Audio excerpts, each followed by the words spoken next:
Good evening. Can you hear me?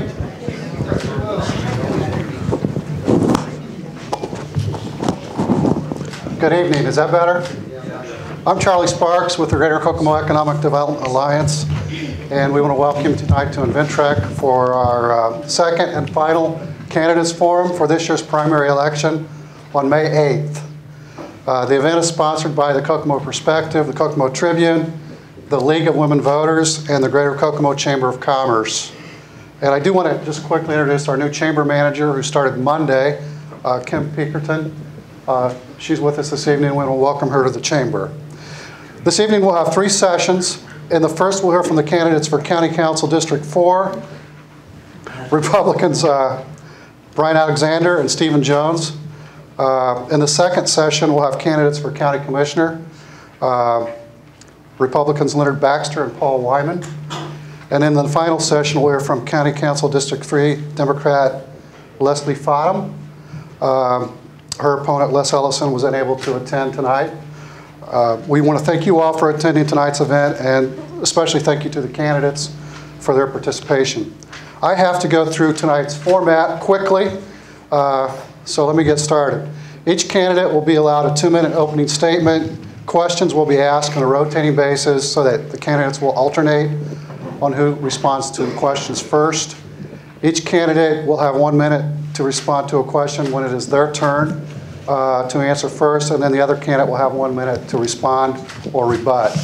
The moderator may, at his discretion, ask follow-up questions based on a candidate's answer, or may ask for clarification of an answer from a candidate. All questions were generated by representatives from tonight's sponsoring organizations, and all questions will be asked by the moderator. No questions from candidate to candidate or from the audience this evening. I should also mention the event will be videotaped for broadcast on KGov. And just a few more notes. Don Wilson, who's looking over my shoulder, publisher of the Kokomo Perspective, will serve as the moderator this evening. The League of Women Voters will serve as timekeepers. I want to remind everyone to silence any mobile devices.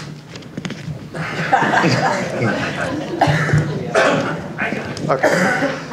And then please join us for a reception immediately following the final portion of tonight's forum.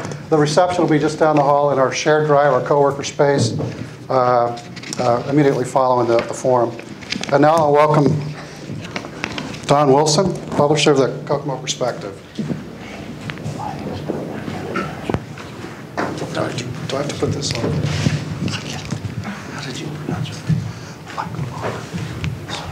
Okay, got it. Your phone on? Don't vibrate.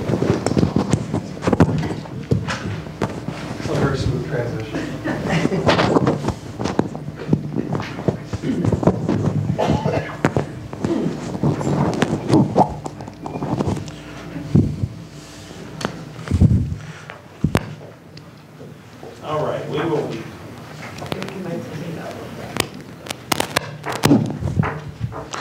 We will begin with the opening remarks. Mr. Alexander will go first. You have 2 minutes.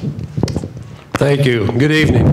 I'd like to first thank the Chamber of Commerce, the League of Women Voters, the Kokomo Tribune, and the Kokomo Perspective for sponsoring the event. And I want to thank each of you for your attendance this evening and your interest in this election. To tell you a little bit briefly about myself, I'm not only from Howard County, but I'm literally was born in District 4 at St. Joe Hospital, now St. Vincent's, although it's a little hard for me to get used to the new name.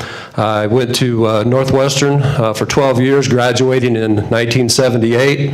I went on to Ball State University where I earned my bachelor's degree and earned my master's degree from IUPUI.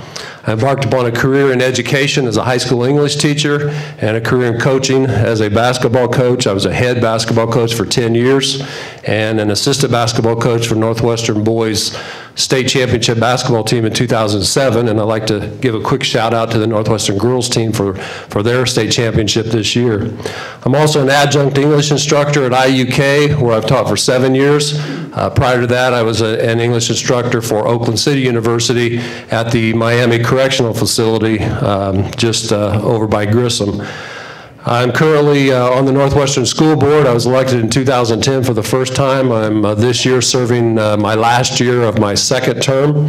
My wife, Tammy, who is not able to be here, our daughter had a surgery this afternoon in Indianapolis. Everything is fine. But my wife, Tammy, and I attend Bible Baptist Church in Kokomo. We have 3 adult children, all Northwestern graduates.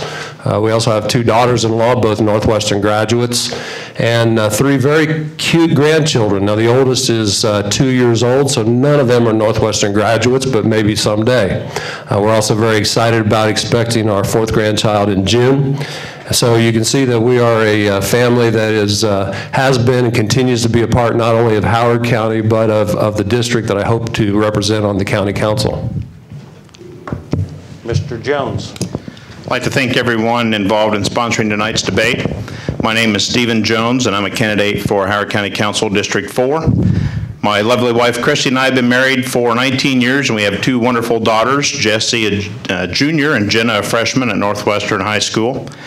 After graduating from Northwestern in 1991, I went on to attend Ball State University and the Indiana Law Enforcement Academy. I proudly served as a police officer with the Rushville Police Department until leaving in 2001 to devote more time to our communications business, state-of-the-art communications. We do two-way radio and broadband internet sales.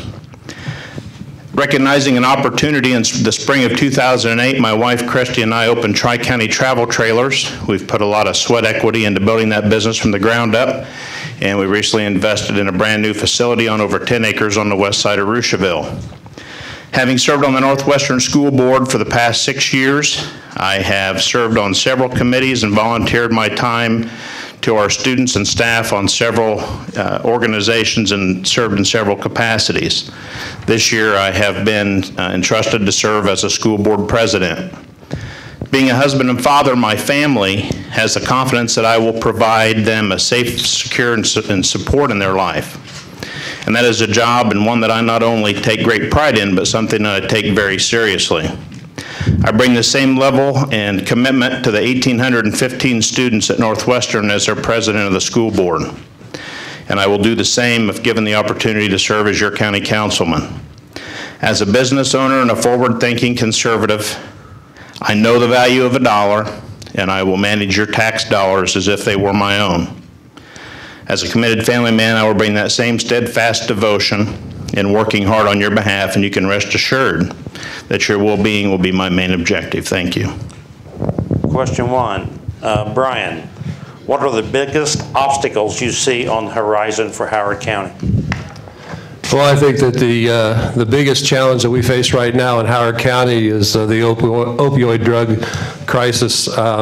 This is a situation that is obviously a problem for the user, but it's not just the user, it's the family, the spouse, the children. It's a public safety issue. So much of our crime is committed because of drugs. So it's an economic issue as well for all of us. It causes an increase in our court costs, an increase in incarceration, contributes to our jail overcrowding problem. It causes a decrease to our tax base because when a person's high, they're not out working. And because of the breakup and problems with families, it also causes more people to rely on public assistance. So it's an issue that affects every one of us. It's not only in Howard County, of course, but we live in Howard County, and we have to find a solution to this problem. We have people right now who are working on solutions. Some are doing a lot of good work. There's more that can be done, but this is an issue that we have to work to find a solution for. Stephen. From the council's perspective, the biggest obstacle we're facing are the circuit breakers and annexation. Projected spring and fall 2018 shortfalls to our budgets are in excess of $3,471,000 for 2018. The general fund is on track to lose about $2.8 million. And the COIT fund, which is where we get our operating money for the Kinsey Center and the jail, is set to lose about $500,000. And that's a serious problem. And the opioid crisis is a serious problem too. But when you're talking about losing $500,000 in your fund that operates a jail, Kinsey Center, and those type of things, we need to look at ways to make up for those circuit breakers and the shortfalls in our budgets. Where did you get those figures? I spoke with Martha Lake yesterday. Okay. Mr. Jones, how could the council have played a role in preventing the issues encountered by the new P25 radio system? And if elected, how would you work towards ensuring the system runs smoothly going forward? The P25 radio system is something that the contract is entered into by the executive branch, which is the commissioners. However, the council did appropriate the funds.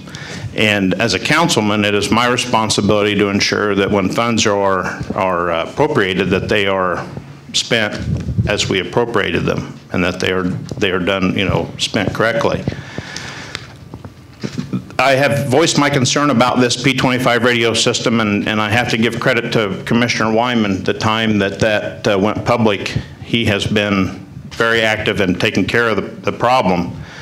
And I've had several sheriff's deputies, firefighters contact me and say this radio system has had major improvements. So really the only thing that the county council can do as far as the radio system is ensure that we get what we pay for and that the vendor's held accountable. And as far as I can see right now, that's being done. Brian? Well, it's important to understand first, and Mr. Jones alluded to this, the role of the county council. This is the fiscal body. The council's job is to appropriate money, set tax rates, establish salaries, et cetera. The county council does not advertise bids, does not award contracts or execute those contracts. That, as Mr. Jones said, falls to the Board of Commissioners. I have spoken to several people who were involved in that process. Of course, neither one of us were at the time, but it's my understanding that the bids that came in were scored and the best decisions made at the time. Now, this is a situation where with any new system, and especially in technology, there are going to be bugs. However, in this situation, you don't want any bugs. It can be dangerous. I do know that, as Mr. Jones said, the council, or I'm sorry, the commissioners have been working with E.F. Johnson. The system has improved greatly, and they will continue to improve. Mr. Alexander, what do you believe is the county's role in financing economic development initiatives such as the much discussed Hotel Conference Center, YMCA, etc.? Well, I think that economic development is important. Quality of life issues are important. They're not exactly the same, but they're related. If you're talking about quality of life as great schools, great medical facilities, housing, child services, senior services, all of these things help to bring people into the community, and perhaps even more importantly, help to keep those who grow up here, keep them here once they become adults. This helps to improve our tax base, and in turn helps us to have resources where we can continue to improve quality of life. So it's not a vicious circle, it's a good circle. But we need to do those types of things. At the same time, we have to make sure that we maintain our infrastructure, that we're providing the basic services that we need to provide for our residents, and that they have come to expect and that they deserve. I think that our funds right now are solid. I heard the numbers that Mr. Jones gave. If you look at our funds, we do have solid cash balances right now. I think that we're doing a good job with providing those basic services. Mr. Jones?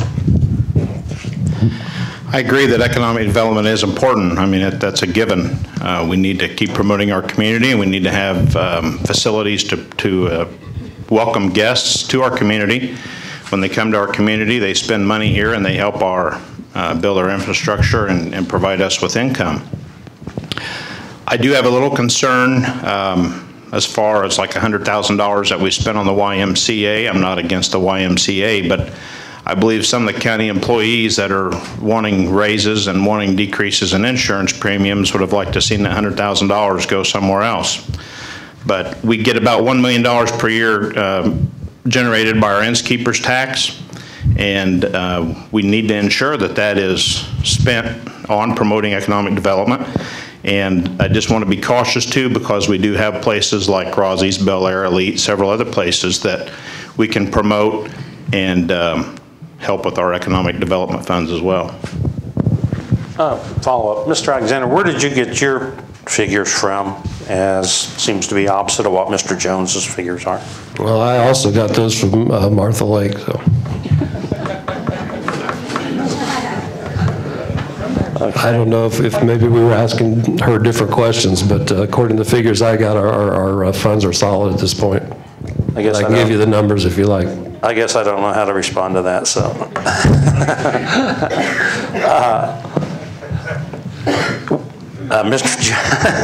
Mr. Jones, with you both vying for the position held by an anchor and mainstay on the council for many, many years, how do you intend to fill the shoes of this official? Well, I don't know that you'll fill Mr. Miller's shoes. Mr. Miller has done a great deal for this community. I mean, it's obvious he's served a lot of years serving our community and as a councilman. And I just ran into him at Pizza Hut the other evening and asked if I'm lucky enough to win, if I could call upon him for guidance if I need so, and he would be honored. But I feel too that there's a time in government where fresh ideas and new perspectives are something that we should embrace and something that we need to welcome. I can promise you, if elected, that my decisions will be thoroughly thought through. My decisions will not be politically or personality based, and they will be based and made upon facts. And I don't see where change can be a bad thing. Sometimes it's needed. What new ideas do you have? I would like to work collaboratively with all of the county office holders, Republican or Democrat. We're all in this for one common goal. You know, we can all agree to disagree. Mr. Alexander and I have never agreed on everything on the school board, but we need to be man enough and responsible enough and mature enough to agree to disagree, work through our differences, and reach a common good for the taxpayers that put us in the positions we hold. Mr. Alexander. Well, I've had the pleasure of being able to call Dick Miller a personal friend for over 20 years, and I've watched as he's led this council in helping to make Howard County one of the really the envy of counties around the state. When he decided that this was the time for him to retire, if you will, from public life, I felt like this was an opportunity for me to serve in another capacity from what I've been serving. I think that one of the strengths that I'll bring to this council is the ability to work with a lot of different people and to bring people together. I know every candidate says, well, I will work with everyone. I certainly will. If you look at the endorsements that I've had so far for my candidacy, they come from a wide range of folks, a wide background of people, and I think that's an indication of my ability to work with different people and to bring folks together to work for the good of the county. Speaking of endorsements, we will have a big endorsement announcement next week that I'm very excited about announcing. Thank you. Mr. Alexander, a number of issues face our community, such as shrinking government income and increased need for services. How has the county addressed those issues, and how would you attack them going forward? Well, you're right, and Mr. Jones talked about the tax caps. Another situation that we face are the TIF districts, which cuts into a lot of the money that we can use. So I'll keep in constant contact with the other elected officials, with our department heads. Our department heads are the ones on the front lines. They're the ones who know what they need in their specific department, where they can perhaps become more efficient. So I will always be available to them, and we will look for ways to look for public and private partnerships, perhaps, when that opportunity presents itself. Obviously, looking for various grants and so forth, but. You know, a lot of times it's just smart decisions. One example was when the drainage needed to fix some of their drains. We talked about edit money, and I believe edit money should be used for economic development. But there was a situation where drainage was able to borrow, I think it was $1.2 million for a 5-year loan from edit money. They were able to fix the systems that needed fixed, and now they've paid that back. So the edit money is still available. That's an example of good decision making. Mr. Jones. Well, I know the attrition program has been kind of a hot topic, but either for or against that, we need to give our county government officials a big round of applause and kudos, because they saw this coming. They saw these tax caps coming. They saw these budget shortfalls coming, and they have planned accordingly. They've budgeted accordingly. We need to continue thinking outside the box, and we need to continue generating new ideas with new people involved, and we need to reach out and communicate with the taxpayers. We need to reach out and communicate with our department heads, and we just need to ensure that we're operating county government as leanly as we can. And we just need to be responsible with the taxpayers' money and treat it as if it were our own. If you had to quit funding a particular service based on budget concerns, which one would it be? Go ahead, Mr. Alexander. I don't know that I would, that's a question that right now I don't think we have to do that. So it's a hypothetical question. I don't know that there are any of our services that we would quit funding. Mr. Jones, if you had to quit funding a service because of budget concerns, which ones would it be? I don't think that's a fair question for me at this time. And like I said earlier, if elected and given the opportunity to serve, I would want to do plenty of research and ensure I'm making the right decisions before I do or defund a program or an office. And we would need to sit down with department heads and other county officials and determine where we could cut money. And to sit here and say I would cut one thing in particular, I can't do that at this time. Fair enough. Mr. Jones, how would the Northwestern School Board experience translate to a potential position on the county council? Northwestern School Corporation has been very successful.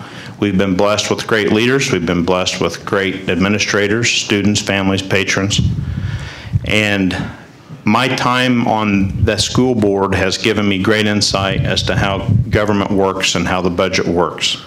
I will tell you one thing that I have noticed. We were very lucky to get Jamie Shepherd Bryant away from the county and take her on as one of our employees.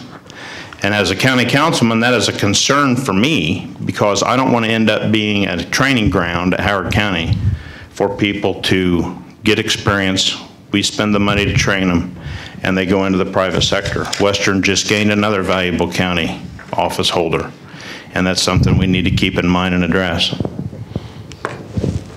Well, this is a question that's kind of difficult for both of us since we serve on the same board. But during my almost 8 years on the board, I think we've made a lot of progress. We talked about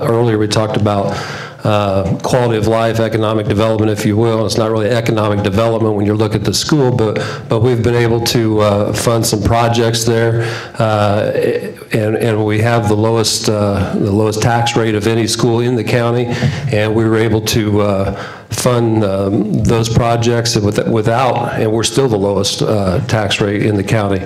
So. And part of that is, a good part of that is to the leadership, the administration, and Jamie Shepherd Bryant, who Mr. Jones just mentioned. But as he said, it's an opportunity that I've had to go through the budget situation. I did have an opportunity prior to that at a church that my wife and I attended before we switched to Bible Baptist, but I was stewardship committee chairman at that church for a number of years, so we went through the budget process there as well. Very well. All right. Mr. Alexander, how can Howard County better prepare for financial hardship in the future in dealing with issues such as tax caps that's been mentioned several times tonight? Well, I think forward thinking, as we have done in the past. We do have the attrition program, which is just recently we've saved, just gone over the $1 million mark in that. we need to make sure that we maintain a strong rainy day fund, which right now we have a little over $500,000 in the rainy day fund, which is pretty good. You know, we don't want millions of dollars sitting there just waiting to be used, but we do need to have a good balance, which we do. I think trying to make wise decisions in spending, spend responsibly. That's not to say that we're not going to spend any money. Everybody here knows that tax money is going to be spent. It needs to be spent wisely and responsibly, and to maintain a good cash balance, and just make sure that you're prepared, just like any of us would do at home with our home balances, to try to prepare for a day when something comes up that you weren't expected. Those things happen to all of us. Mr. Jones. We've got about $9 million in the bank right now, and that's enough money to get us through 1 6-month tax cycle. And that's huge. I mean, that is great work by our county government to get us in that position. We've got about $900,000 in our rainy day fund. I believe that started out in January of 2015. We had $2.34 million. A county like us being able to fund a complete radio system without taking out a bond is unheard of. And again, Howard County is an example to everybody in the state of Indiana. Other counties model themselves after our financial position. That's huge. There's still about $400,000 left to pay on our new P25 radio system that the county's holding until that's complete. So that's going to leave us about $500,000, and I would like to see our rainy day fund around $1 million to $1.5 million. So that would give us rainy day fund that we could fall back on, as well as our 6-month reserve of about $9 million in the bank. All right, closing remarks. Mr. Alexander, you have 2 minutes. Well, once again, I'd like to thank the Chamber of Commerce, the League of Women Voters, the Kokomo Perspective, Kokomo Tribune, and each of you for attendance. Every election is important, whether it's at the federal level, the state level, or here at the county level. In this election, in Howard County's 4th District, it's especially important because you will be choosing a person who will replace Dick Miller, a man who has been in this seat for 40 years. So this election brings changes that we haven't experienced here in a long, long time. So it's important that you choose someone who can continue to make wise decisions to help provide the level of service that Mr. Miller has led the council in providing for so long. It's also important to choose someone who can provide leadership going forward, leadership that will be necessary to meet the challenges that we know we face today and the challenges that we know we will face tomorrow. I'm confident that I'm that person. I have a proven record of leadership. As an educator and as a coach, I have worked with literally thousands of people from a multitude of backgrounds, a multitude of opinions and ideas about how things should be done. And I've navigated that road of a multitude of different personalities and have brought people together to work together to accomplish a common goal. That has to be done in government, because government only works when your elected officials work together for the good of the community. So as a member of the Howard County Council, I will work with the other councilmen, with the commissioners, with the department heads to find ways to meet the needs of the community while continuing to protect the taxpayer. I'm not interested in any factions within our party. I'm not interested in any factions among elected officials of either party. I'm not interested in who's aligned with whom or who did what or said what in the past. I'm not interested in anyone's personal political fight. I'm only interested in doing what needs to be done for you, for your children and grandchildren, for my children and grandchildren, for all of us here in Howard County. Howard County is a great place to live. It's a great place to raise a family, and together we'll work to make it even better. Thank you very much, and have a great evening. Mr. Jones. The Bible teaches us to manage our money wisely and to be responsible with our finances. And Scripture teaches us the importance of preparing for the lean times during times of plenty. I have applied this wisdom to my personal and my professional finances. Things have not always come easy for me and my family, but by careful planning and long vision, I've turned challenges into opportunities. The county is faced with many issues, from needing a short or long-term plan, addressing employee pay and benefit concerns, the opioid crisis, and more. I give you my word that every issue that comes before me will receive fact-finding research before I finalize any decision. I am a critical thinker, and I will consider the facts. Like I said earlier, decisions should not be political or personality-based. They should be acts of service. The county needs to put forth a short and a long-term plan, and they need to write it down. This does not mean that it has to be hard and fast and set in stone. I believe plans can be subject to change as circumstances and issues unfold. The council has a grand responsibility, and with careful planning, we can budget wisely and better prioritize in our service to each and every one of the residents of Howard County. As a proud husband and father, my mission is to always act in the best interest of my family. Sometimes that demands hard decisions, but I'm committed to being true to that mission. As a proud business owner, I know the imperative value of short and long-term planning, saving for a rainy day, and the importance of recognizing the hard work of others. And our county employees need to feel and believe that they matter and that they are valued. Mr. Alexander is a nice guy, and I consider him my friend. But I truly believe that my business experience, my proven leadership, my hard work ethic, and my conscientious approach stands me apart from my opponent. I will be ready with my sleeves rolled up to serve you from day one, and I ask that you consider voting for me on May the 8th. Thank you very much. Thank you both very much, and we'll go to the next phase of the debate. Thank you.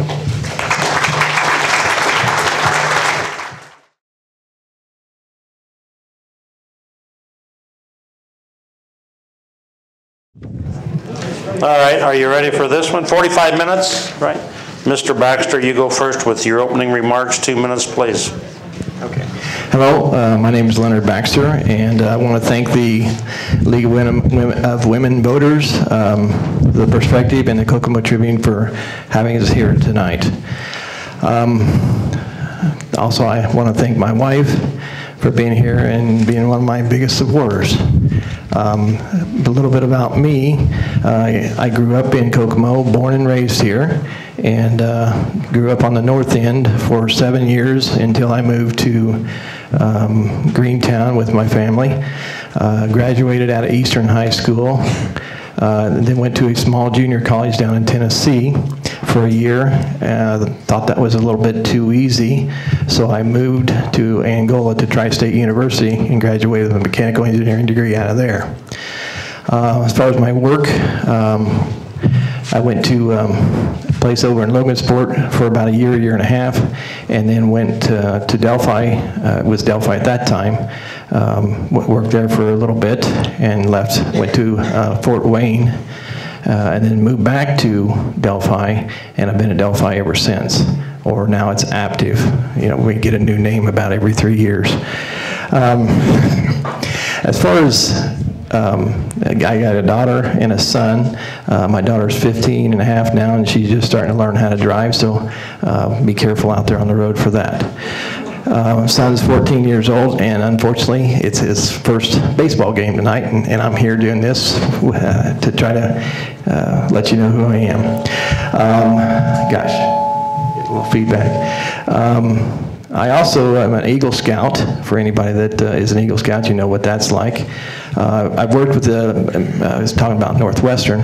I worked with the Northwestern swim team for the first time this year, and it was just an absolute blast to work with those kids. So that's pretty much it in a nutshell, and I have to stop. Mr. Wyman.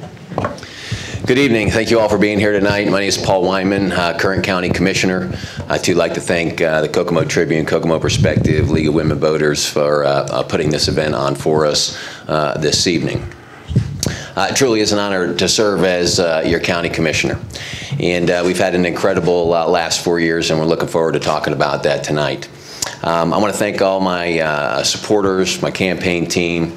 I certainly want to thank my wife, Shelley, for all of her support, my two wonderful kids, JP and Sophia. You guys are awesome. I love you. Thank you guys for being here tonight. I'm a United States Air Force veteran. It's how I ended up in the great state of Indiana in this great community up at Grissom Air Force Base. I'm the owner of the Wyman Group real estate firm here in Kokomo and Howard County. We've got 3 offices and about 29 realtors.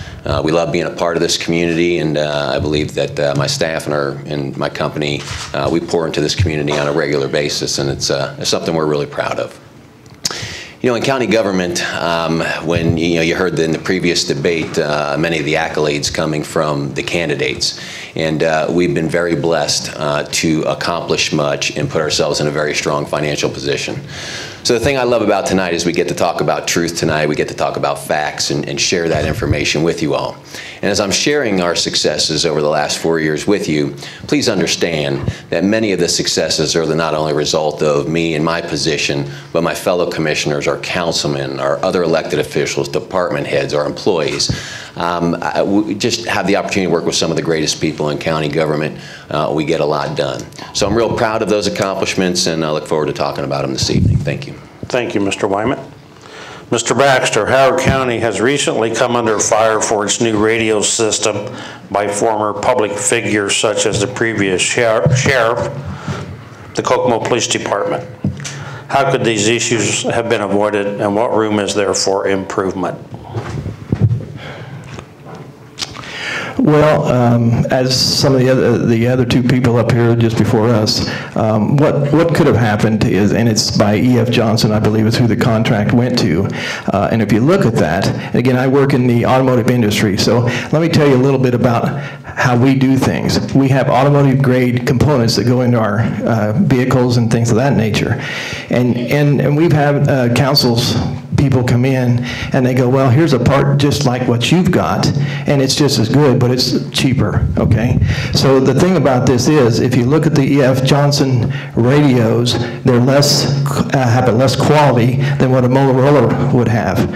So what we should have done is should have maybe spent just a little bit more money and went with what the council had suggested instead of going what the commissioner wanted to do.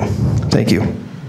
You said commissioner, you mean commissioner? I did say commissioner, not ers. Ers?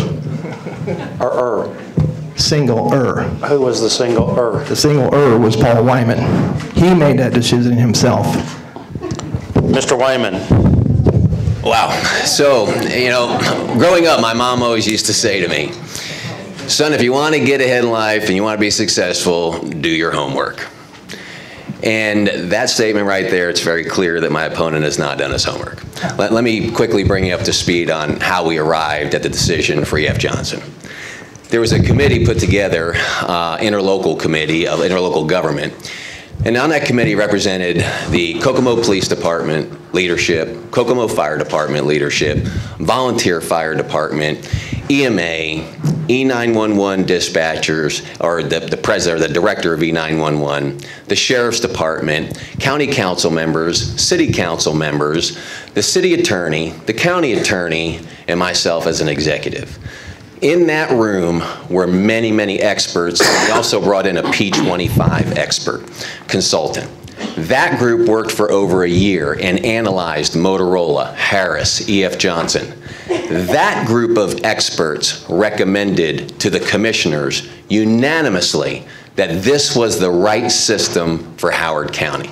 Now, I've got 15 seconds left to explain to you all in detail this system, which is not possible. Your takeaway tonight is, I trusted all of those experts. To this day, they made the right decision on our radio system, 100%. Mr. Baxter, you have a follow-up? Okay, let me say, I just talked to somebody on Saturday, last Thursday, almost a week ago today. Here's what happens is they go to their their major, and say, what's wrong with the radio? They have a meeting, the city police officers have a meeting every Friday, and they say, here's the issues. Now, my opponent over here will say, it worked flawlessly. Well, guess what? It's not working flawlessly. As a matter of fact, they're still having issues with it, and my opponent, again, will walk around the courthouse and everywhere else and say, can you hear me now?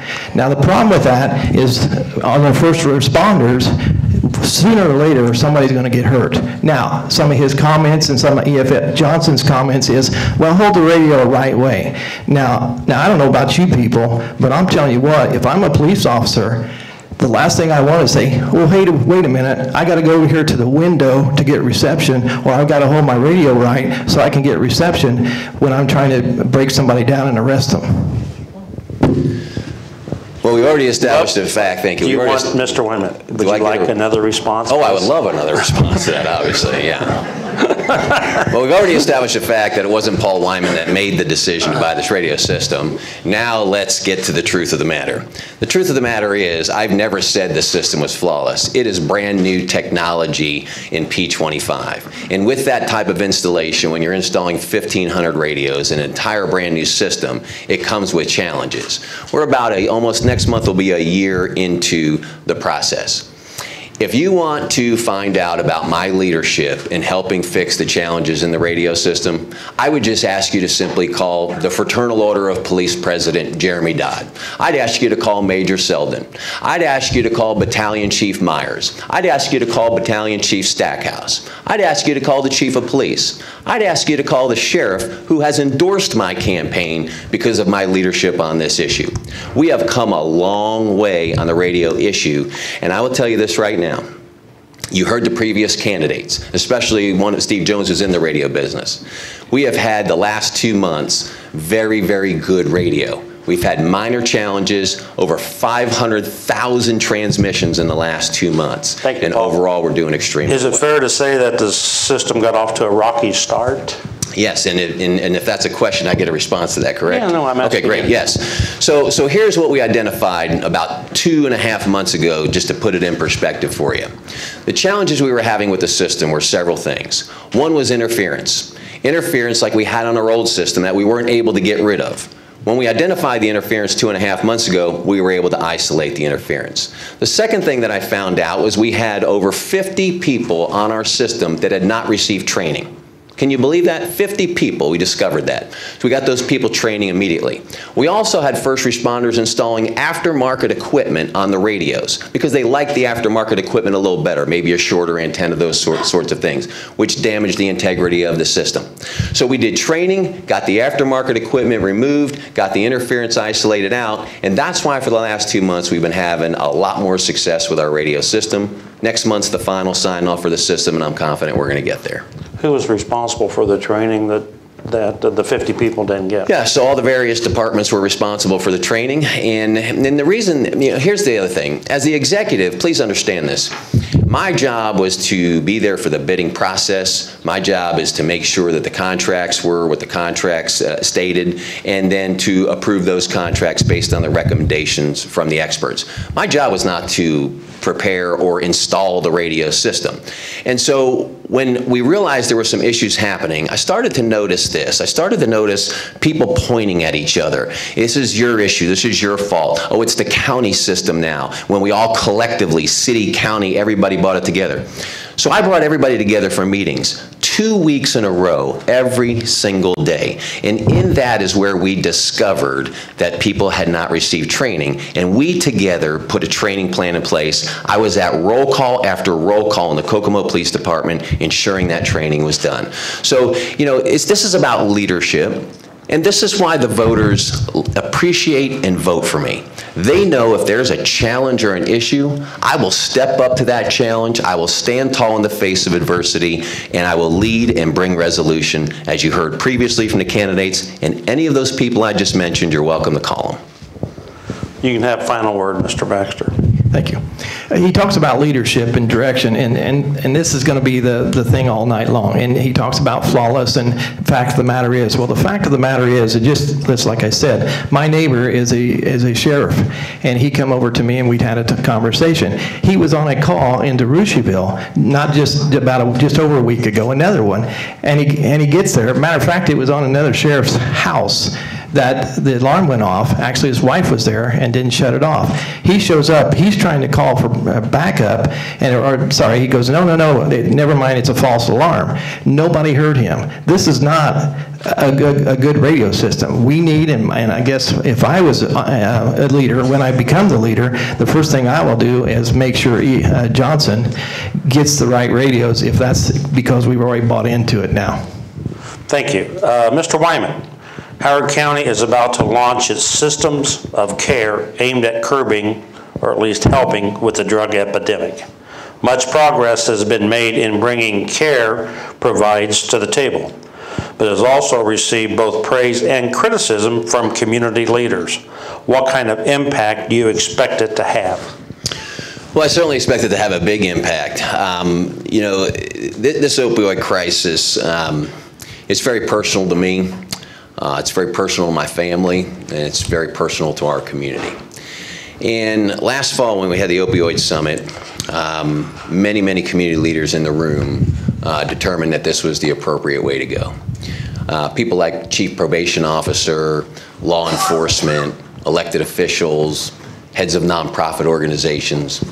We had over 100 people sign up as an army to really take on this effort.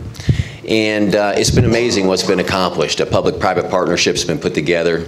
$130,000 has been raised both publicly and privately.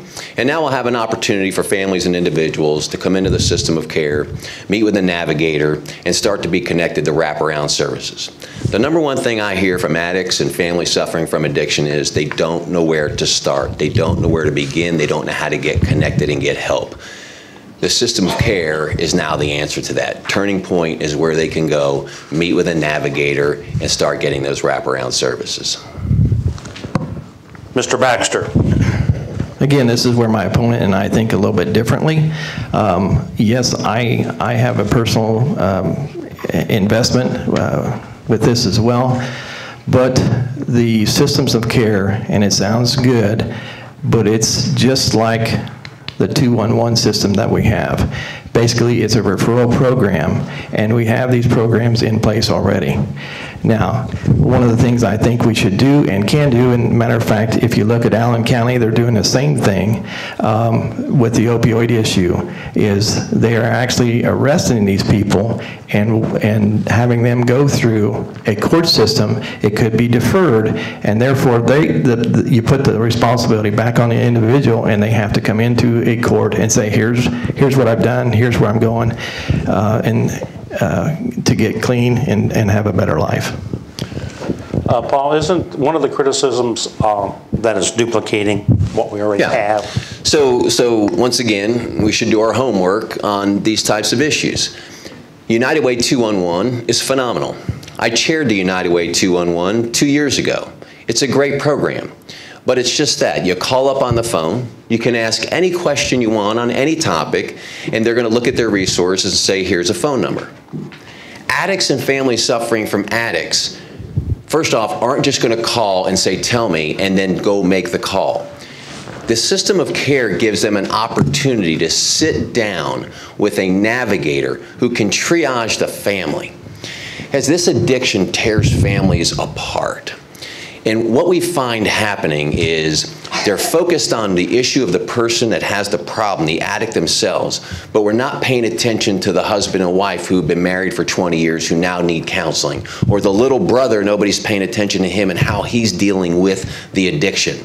We're talking about taking care of the whole family and connecting them to the appropriate resources. United Way 211 does not sit down with people. They don't follow up. They don't offer case management like the system of care will. They are completely different. Mr. Baxter, do you have any more to add? I do. Gosh, for once we agree tonight. Just what Paul said is people don't walk in off the street and one of his comments, he goes, we're going to put our arm around you and say we love you and bring you into this situation.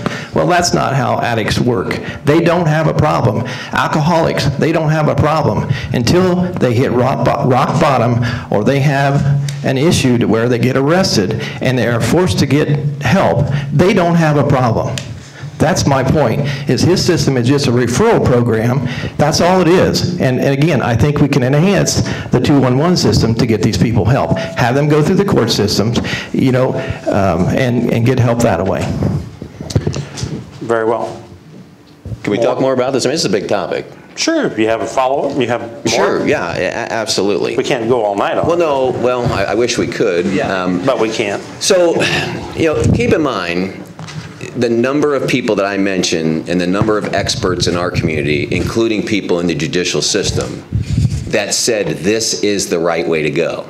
Jim McClellan, Governor Holcomb's appointment at the state who is tackling the opioid crisis statewide, was here Thursday night and said we are creating the model for the state of Indiana.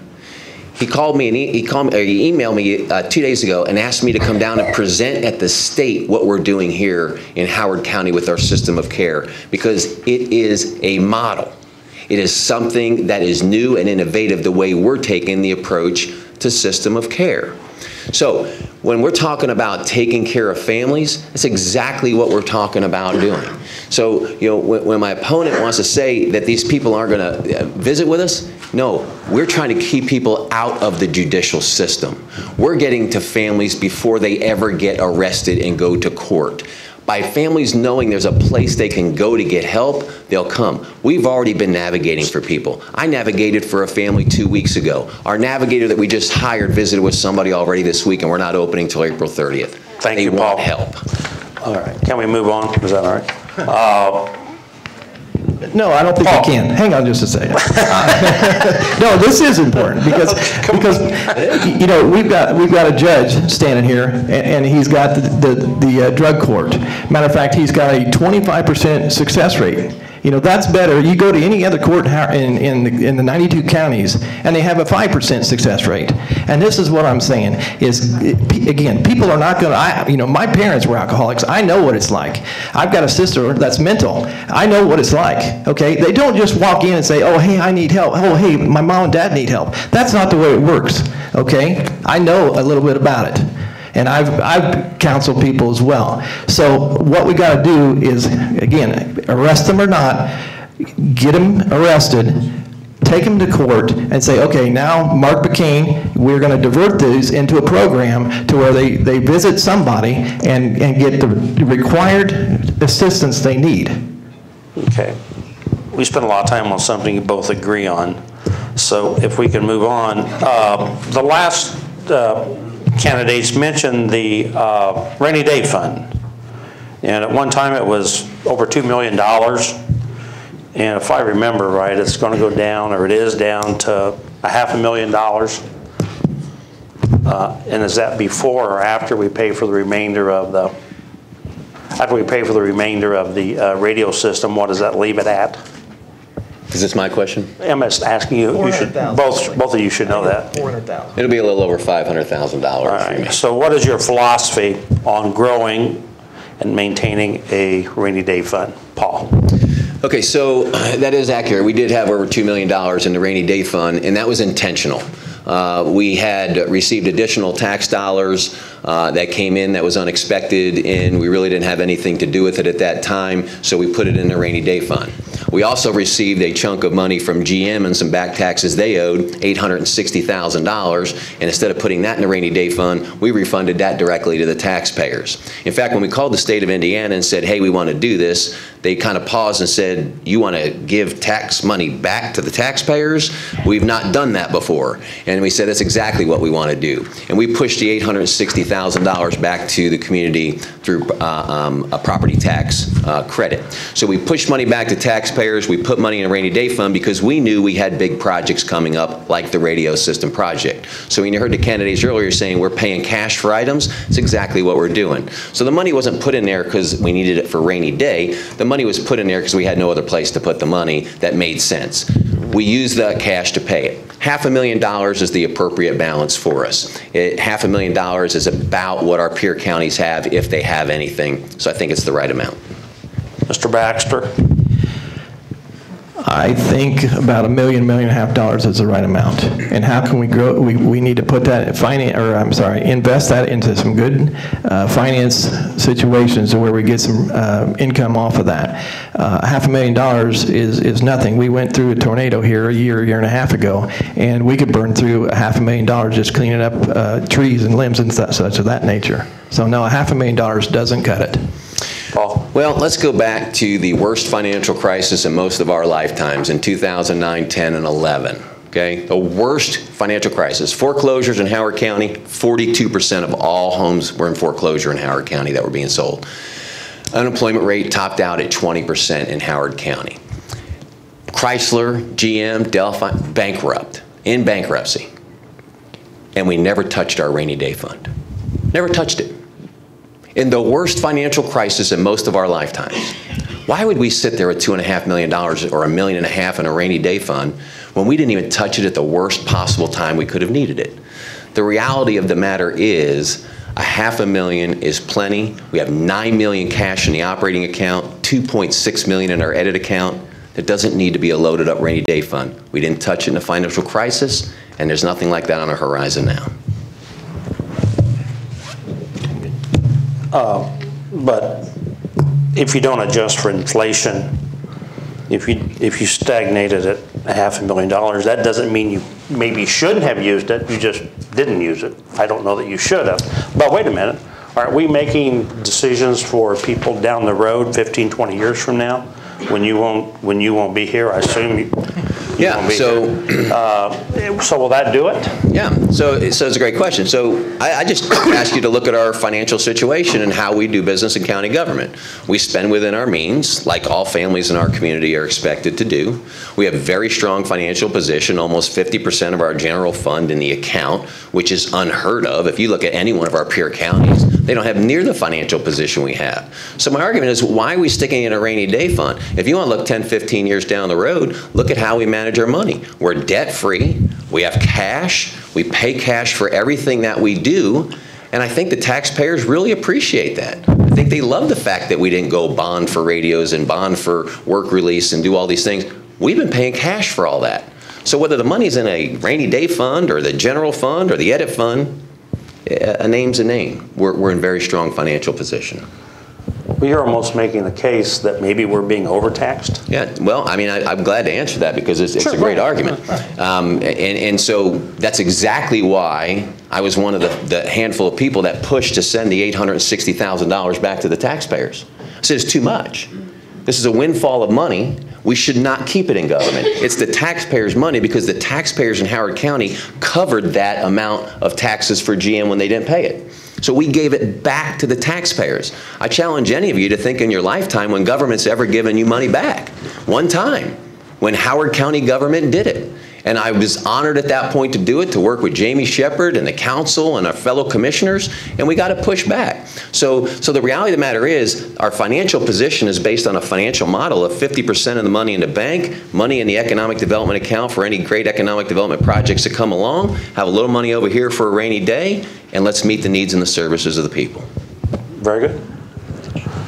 Mr. Baxter, Howard County has played a role in economic development projects such as the Hotel Conference Center, YMCA. How can or should Howard County spearhead such projects in the future? I'm going to have to think about that one for a minute. How can we, gosh, I agree with you, the YMCA is a good thing, although I believe we spent a little bit too much of our county money when I agree, like the council people said before. We've got an attrition program that is stifling our employees, okay? And okay, in what was it, 2015, the fall of 2015, the council and the commissioners agreed that they're going to go and their attrition program was 25 employees. They're down, or they've got 22 of them now. But if you go out and listen to some of these employees, they're upset because they're doing twice the work and with less pay.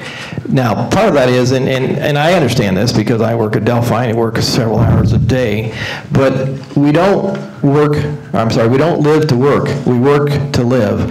And some of these people are missing their children's games, they're missing out on birthday parties and that kind of thing. So we need to do a better job with that. What did you mean by stifling?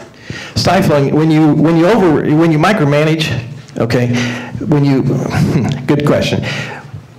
When you micromanage and you will not let and you've got 15 department heads, okay, and when you micromanage those people to micromanage their people, then you stifle technology, innovation.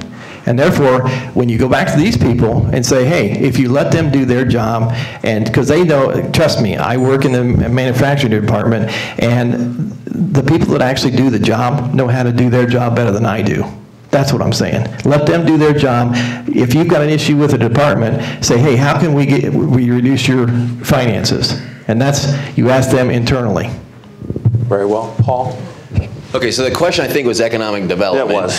And we talked about attrition. So here's the thing. I want to be able to respond to attrition. Can we come back to that so I can answer your economic development question? Is that fair? Okay. Fair. All right, so on the economic development side, the way I view economic development is this. I think it's a two-track deal. I think economic development and quality of life initiatives go hand in hand. I think improving quality of life in a community, which encourages people to want to live here, when you have population that's stable and then increasing, jobs will follow that. So quality of life is incredibly important. I see the YMCA as both an economic development and a quality of life issue. The YMCA became a huge anchor in our downtown, which has helped drive other economic development in our downtown area. But it's also a quality of life issue. I can tell you that from my personal experience in real estate. When people are looking and trying to decide, do they want to live in Fishers, do they want to live in Carmel, do they want to live in Indianapolis, Hamilton County, they look at the amenities that are offered down there, and they look at the amenities that are offered in Kokomo and Howard County. And if I heard one time, I heard it 100 times about all the new YMCAs being built down in those areas. Well, we now have a beautiful new YMCA through public-private partnership, and it's been incredibly successful. It's a huge anchor, and has provided just that, economic development and quality of life in our community. Thank you. I'm sorry I missed the question on that, but I'm going to go back to that now that I understand. Okay, and I've done a little bit of research on this as well. Where it starts, economic development, starts three things. You got high schools, you got colleges, and you got employers. Okay, and we're in the InvenTrek Center. So what we need to do is improve how those three entities work together, because we don't want to have people graduating high school, going into college, and then they got out of college and say there's no job here in Howard County for me. So what we need to do is work with some of these employers, and I know we're doing a good job with that to a certain degree, but expand on that. And when you have better jobs here in the county and more jobs, good quality jobs, then you'll keep the people here, you'll get a better tax base, and everybody will live a better life. Well, having jobs and quality of life is important. Our unemployment rate right now is 3.6%. We have 1,000 more people working in our community than we did just simply a year ago at this time. And when you look at those things and you realize that we do have jobs. We're very blessed to where we're at right now.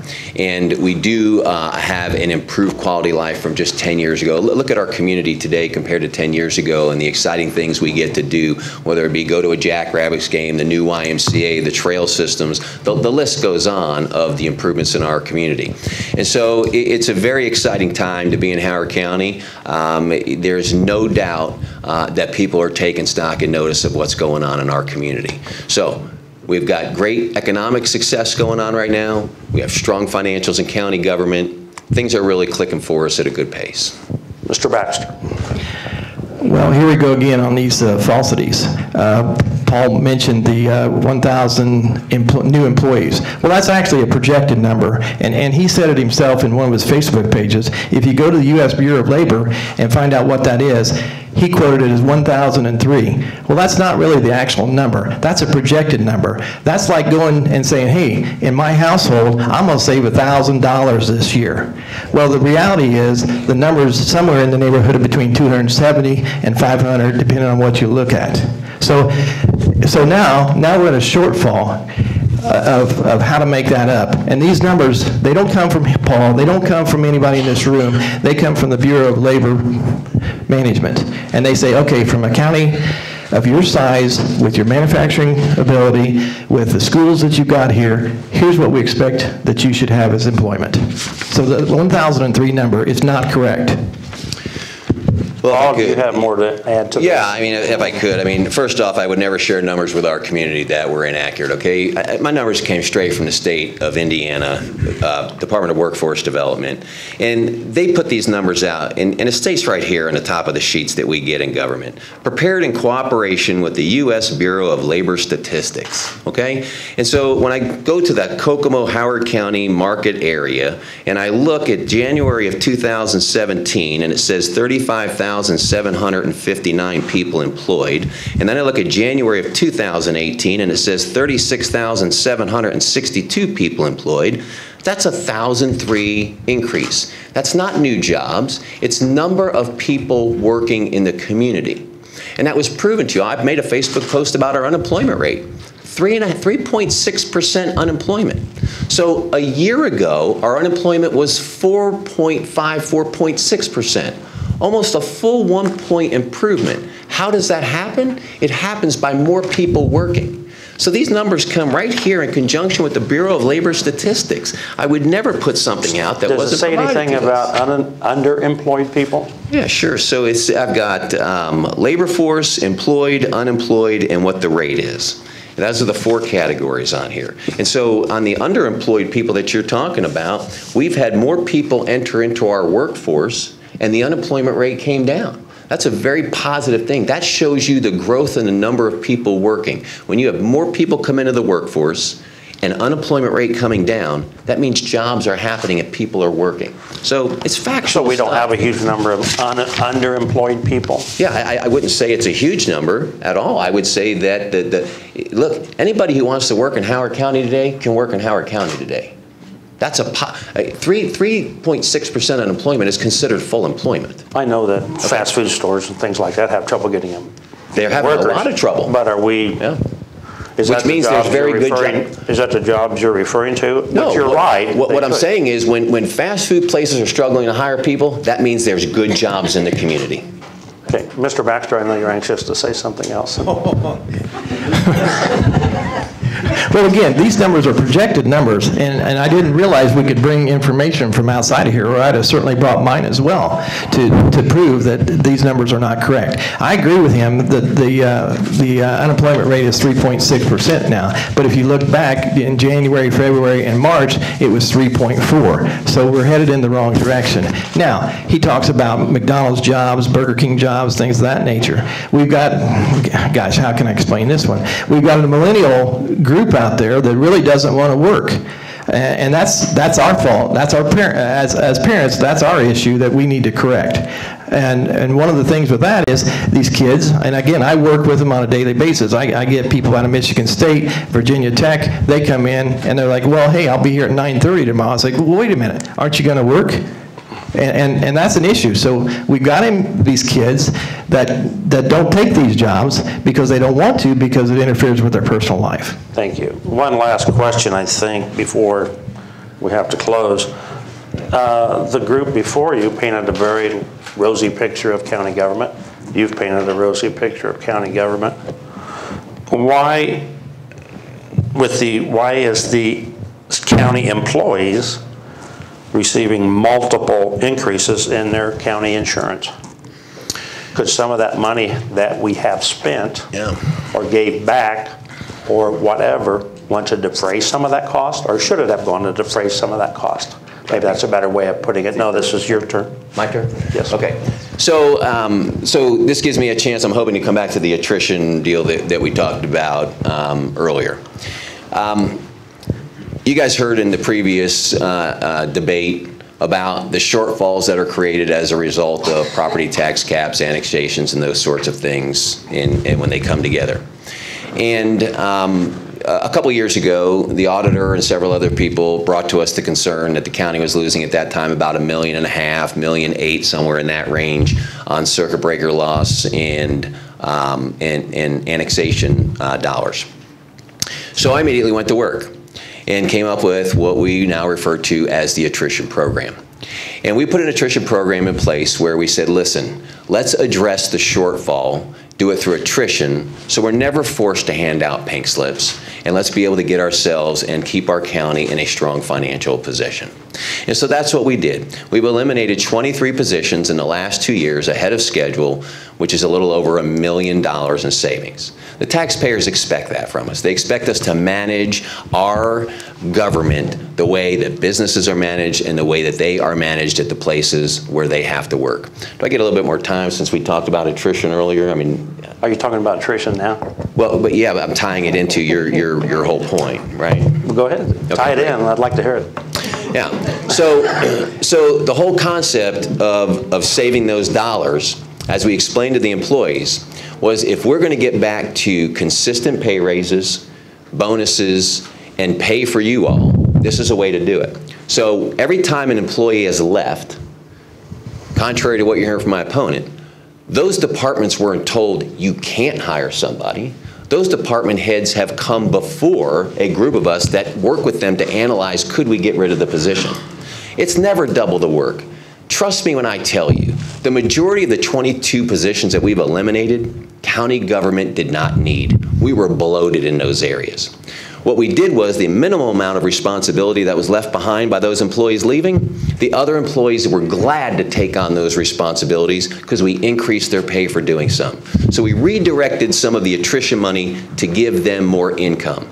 So you tie that into the insurance side, where we've had difficulty in our insurance, and they're not receiving increases in premiums, as you suggested in your question. What there's been an increase in is the deductible. On their insurance side of the house, we have been hit with many catastrophic healthcare events with some of our employees. Events that were over $100,000 in claims. That is what has depleted our insurance fund, which has caused us to raise the deductibles on our insurance in order to meet that and grow that fund back. We already had a meeting about 2 weeks ago where we're starting to see an improvement in our claims. And so we're hoping that here by mid-year, the end of year, we'll be able to start bringing that deductible back down as the insurance fund grows. 17 people sit on our insurance committee from all the departments throughout Howard County, all of our buildings. We have people represented, 17 employees, department heads and employees. They all unanimously voted to make the changes we made to our health insurance plan this year. The employees. That group recommended to the commissioners a whole litany of things to change. We changed them all except one recommendation, which was to put a tobacco rate in. We thought it was too much based on the deductible changes that we were making. 17 people unanimously made that recommendation. But it is a fact that we're giving back tax dollar, which I applaud you for. Yes. And we're giving money to the Y, we're going to give money to the downtown. Right. But yet some county employees, through their deductible, is realizing catastrophic family bankruptcy based on your county government's raising of deductibles. That's right. What happened is they got a merit increase, and it was roughly like $650 a year. Well, what happened is, like Paul said, their premiums went up to $800. So actually, it was a negative $150 decrease in their pay. Now, again, my opponent, if you just heard him a minute ago, he said, well, it was 23 people that went through the attrition. And then in the next sentence, he said 22 people. Now, I'm not going to argue with one person, but this is the kind of guy that the county has dealt with for the last 12 years. Now, he said we saved over $1 million. Again, maybe we did save over $1 million, but according to my opponent, we give back 15% to the employees that still stayed on the job. So that's not really $1 million. It's roughly about $850,000. As a matter of fact, I was at a council meeting the other day, and they called Paul on this. They said, wait a minute, Paul, it's really not $1 million. So don't be touting a number that's not correct. This is the thing that you got to listen to, and listen to go look at the facts, because you won't get the facts from my opponent. Okay, so Paul, how about, we are running late, so do it fast and we'll go to closing remarks. I'll do it real fast. Thank you. The target was to reduce the number of employees that would get us to the $1 million and $1.5 million in reduction in salaries. When we rolled out the program, we said we would then take some of that savings and reallocate it to employees that took on additional responsibility, as well as use those dollars for other programs and funding that were necessary in county government. Had we not gotten over that $1 million mark, what that would mean is to take care of the employees that my opponent is concerned about and give them the raises and the bumps they got. That money would have had to come from somewhere else. And the $1 million that we're saving, that we're putting in and paying for other programs, would have had to come from the general fund and perhaps tax increases. So the point here is we saved $1 million in the reduction through attrition so that we wouldn't have to go back to the taxpayers and say, we need more money to raise people's salaries. We need more money to pay these programs. The $1 million savings is prudent financial management on our part to take care of the day-to-day operations of county government. Mr. Baxter. I agree with what he said in the last statements. However, again, you've got people out there, like you said, and I agree, that are losing their homes, that can't make their payments, can't afford things, and this is because the payments or the income that they have is too low. Now, what I would do as your leader, as your council, or your chair, gosh, what am I, commissioner? Sorry.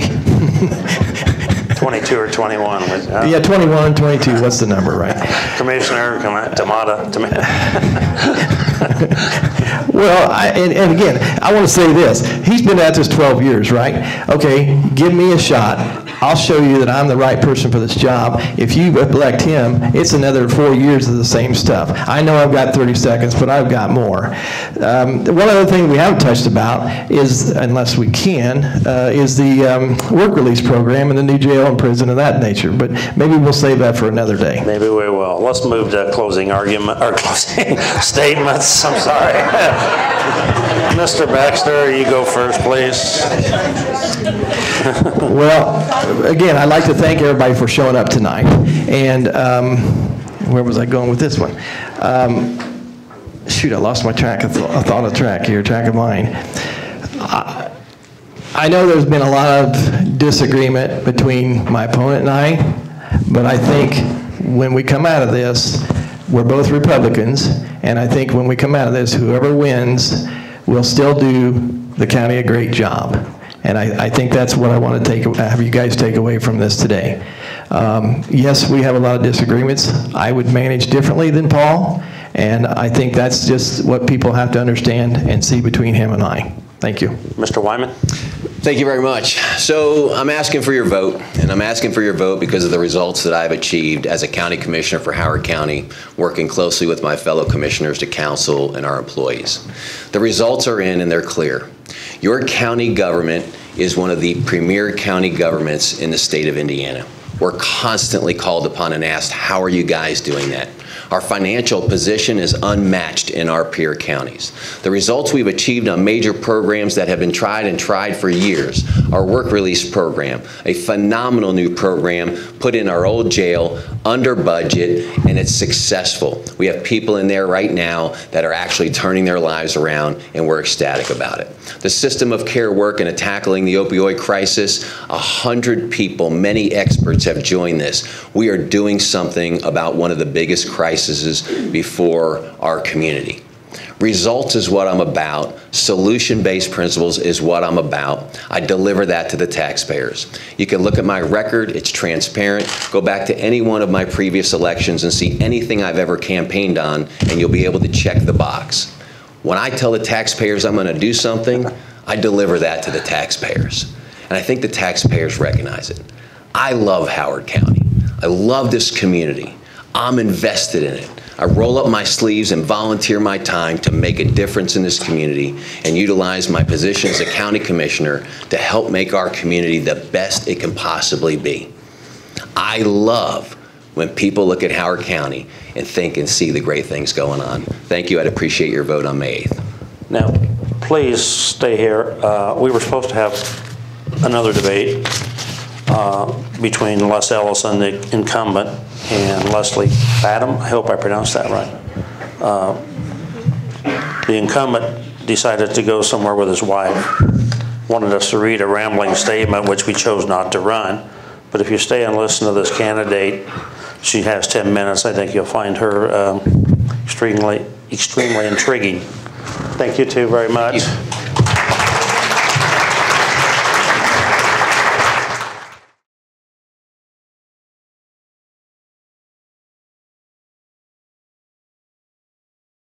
Okay, Leslie, I think they allotted you 10 minutes, I believe. I'm going to take the good mic.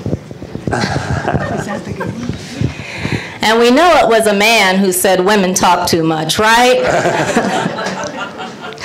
I want to thank the Greater Kokomo Chamber of Commerce, the League of Women Voters, the Kokomo Tribune, and the Kokomo Perspective. Because of this event, I don't have to be out in the cold and the wind knocking on doors tonight, so I appreciate that. I also want to thank my husband of almost 18 years, Jack. Jack is my shadow campaign chair. He's living vicariously through my campaign, reliving his days as a young Canadian man who campaigned for Pierre Trudeau. And he's enjoying it a lot, and I'm very thankful for his support. I also want to thank my actual campaign chair, Julie Dale, as well as Nolan Bourne and Natalie Guest, who have provided a lot of advice and support. Finally, I want to thank my beautiful and talented daughter, DJ Gabby Love, and her equally talented husband, DJ Indiana Jones, who live and work in Indianapolis. Who would have thought being a DJ would be a career? It is. I grew up in Detroit, Michigan, to 2 public school teacher parents. My parents were active members of their teachers' union, as well as participants in the civil rights movement. When I became a teacher in 2008, one of my first actions was to join the union, and I was a vociferous opponent of Tony Bennett and the Republican legislature that were hell-bent on destroying public education. Even today, as an administrator in Kokomo High School, I stand up for the rights and the privileges that our teachers deserve, as well as the acclaim for doing the hardest job in the world. And I know, because I've done a lot of jobs. Although I'm new to politics, I have had many diverse academic and professional experiences that I know will enable me to capably serve the needs of our citizens on the council, as a member of the council. In high school and directly afterwards, I pursued a performing arts career.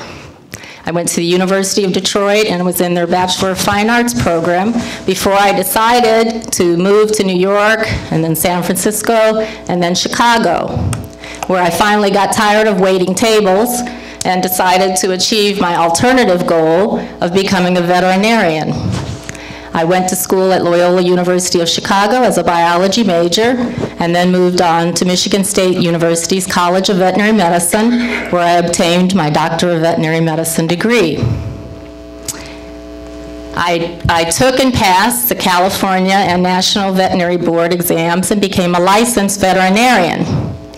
However, my path took a strange turn because I decided that I wanted to go into the United States Air Force as a public health officer. And I served at Edwards Air Force Base for 3 years. As a captain, I was often the lead officer for our unit's decontamination team as part of the Space Shuttle Medical Recovery Team. I had the great fortune and privilege to participate in 3 space shuttle landings while I was at Edwards Air Force Base.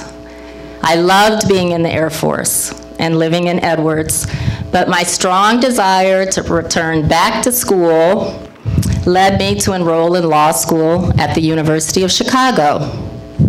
Professor Barack Obama was there at the same time, and he was a really cool guy. If I'd known he was going to be the president, I probably would have taken one of his advanced constitutional law classes. But I didn't, so I didn't. I did pass the Indiana bar on my first try. That was a topic of conversation in the last forum for those of you that were present, so just got to get that in. I worked as a labor and employment attorney at Barnes & Thornburg for a few years, and then I moved to the Department of Workforce Development, where I was general counsel until 2005, when a new administration took over. I became a city government employee and worked as administrator of Indianapolis Animal Care and Control. So I was the chief dog catcher for a while. It was an excruciating job, extremely stressful, but extremely exciting and wonderful as well. A unique position, to be sure. And I learned a lot about politics. I also learned a lot about leadership and managing people. But I had to move on when there was another change of administration in the city. And at that time, I decided to follow my parents' lead. I became an Indianapolis Teaching Fellow and started working in Indianapolis Public Schools in 2008 as a science teacher. And I earned my master's in teaching from Marian University in 2010. When Glenda Ritz was elected Superintendent of Public Instruction, my old boss at DWD, Craig Hartzer, called me and asked me to join the team, which I happily did. I was Assistant Director of College and Career Readiness until one day a colleague and I took a spring road trip in 2015 up to Kokomo, because we'd heard about this international student dorm, and they had the IB schools and all this stuff, so we just went up to have a look. And next thing I knew, Jeff Oswald and I had a mind meld, and I was coming up to Kokomo. I was absolutely blown away by the city, by the school corporation and the schools and the things that were going on. I wanted to be a part of things that were making a real impact on the lives of kids and the community. And I've been here for 3 years. I am the Director of College and Career Preparation at Kokomo High School. I think it is an outstanding high school. We have so many opportunities for our kids, and most of them do very, very well. My focus is on our high flyers, our advanced placement, and our IB diploma programs kids, but also the ones I call the wanderers, that if they had the chance would just walk down the halls all day, not doing too much. So my goal is to get all of them and set them on a pathway to college, career, whatever it is that they want to do. And so I'm still at it. I have a lot of work to do, we all do, but I think we've made a lot of progress in the past several years. I love living in Kokomo. The people here are just wonderful, and I have become deeply invested in this community. I think from all of this, one thing is clear. I can learn and do anything that I put my mind to. Most of my career endeavors have been in public service, and these are the ones that have been my favorites by far. I have also enjoyed many years as a volunteer. I served on the board of directors for the Indiana Juvenile Justice Task Force for 9 years. I currently am in my 6th year as a board member and chair of the programs committee for the Simon Youth Foundation, which supports alternative education programs in public schools across the country. I am proud and excited to say that next year, our McKinley Alternative High School will be a Simon Youth Academy. I continue to seek new challenges and opportunities to serve and lead, and I am enthusiastic and energized about this new opportunity before me. I think it is time for a change to the Howard County Council. It needs someone with a new vision and a strong female voice and perspective to stand up for the interests of District 3 and the city of Kokomo. When I was thinking about, well, what difference having a woman on the council for the very first time ever might make, I thought about the fact that men like to build things in general. Women like to build relationships. And relationship building is one of the most important things a leader can do. So, as you can see, however, it's just me up here. Once again, Councilman Ellison hasn't shown up, and this is nothing new. This is the councilman we have all come to know and expect and experience over the last almost 20 years. Choosing not to show up, to not speak out, and to not be there for his constituents has unfortunately become the norm. That is why I am running. I'm not saying he's a bad person or that he doesn't have a good heart, because I know he does. But that's not enough. Having the honor to serve requires more than that. It requires action, and that's why I'm running, and that's why I'm asking for your vote on May 8th. Thank you.